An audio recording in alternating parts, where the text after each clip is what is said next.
In today's video, we are going to be breaking down the LA Lakers and their screen and roll basketball plays. These plays you could actually run with your team as well, so let's get down, let's check out the LA Lakers. Okay, so in this first play, we have a back screen by Anthony Davis, and it's a screen and roll for him going towards the basket. Now, of course, this does finish with a massive slam dunk, but let's actually break down. We're going to break this down on the clipboard as well for some of the amazing things that could be done with this play. So, first off, the screen and roll. Obviously, you can make an easy pass to Anthony Davis, but because Rajon Rondo attacked the basket, it really brought up that hedging player, which allowed for that lane to be open for Anthony Davis.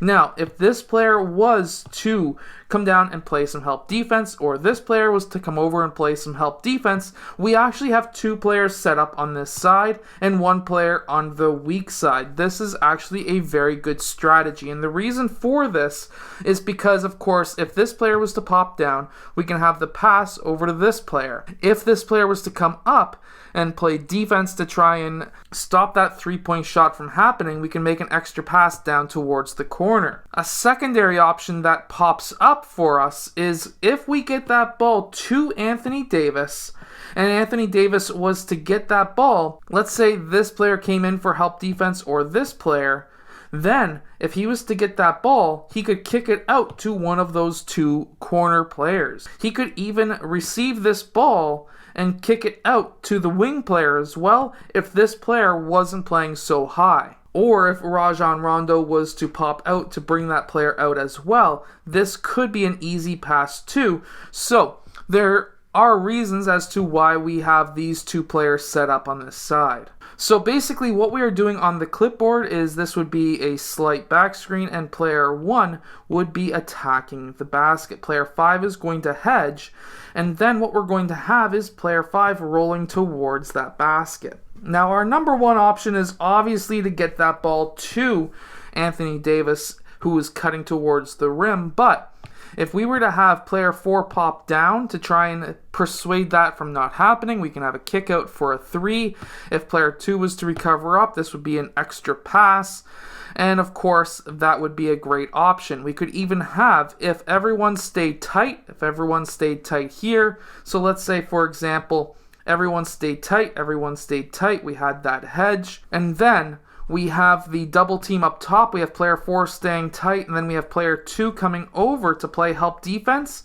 We could have a pass out to player 2 for a 3, or if he was smart, he would move off ball, cutting towards the rim for an easy layup.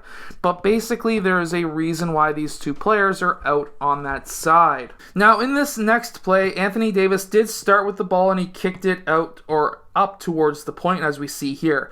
After that happens, you don't necessarily have to make that pass. It could just literally start with the point guard. This is a 5-out offense. We have 2 players in each corner. We have 2 players on each wing, and then we have a player at the point. What's going to happen now is the player that we're trying to get the ball to, we're going to have a back screen from the corner up towards the wing. And then after that happens, we're going to have Anthony Davis cut towards the basket. Now, this is actually a really good play, and I'm going to explain to you why. So basically, number one, we could have Anthony Davis use that screen, and then he could get that alley-oop, which is what we see here. But if we see, or if he sees that this player, his main defender, is cheating, knowing what's going to happen, Alex Caruso could still set that screen. We could have a fake cut towards the basket and then a pop out towards the 3, and then we could have that pass over towards him. Obviously, we would need the ball to be dribbled over towards this side, but he could cut, pop out for an open 3, and then we have multiple players who can rebound from the other side. We could actually run this as 2 plays back to back. So we could have this main play pop out. If that didn't work, then we could have the exact same thing happen on the other side as a secondary option. So basically what we're having here is player 2 coming up and setting that screen for player 5, and player 5 using that back screen for the lob. Now, if, for example, player 2 came down, or if player 5 was cheating and player 2 set up the screen a bit lower, then player 5 could pop out, and this could be a pass over to player 5 for the 3. Now, if none of this was open, we would have player 5 and 2 clear out, and then we could have the exact same play happen on the exact other side for basically the same thing happening. Now, let's say player 4 or even player 5 had that initial pass, but let's say the other side might have came over to play help.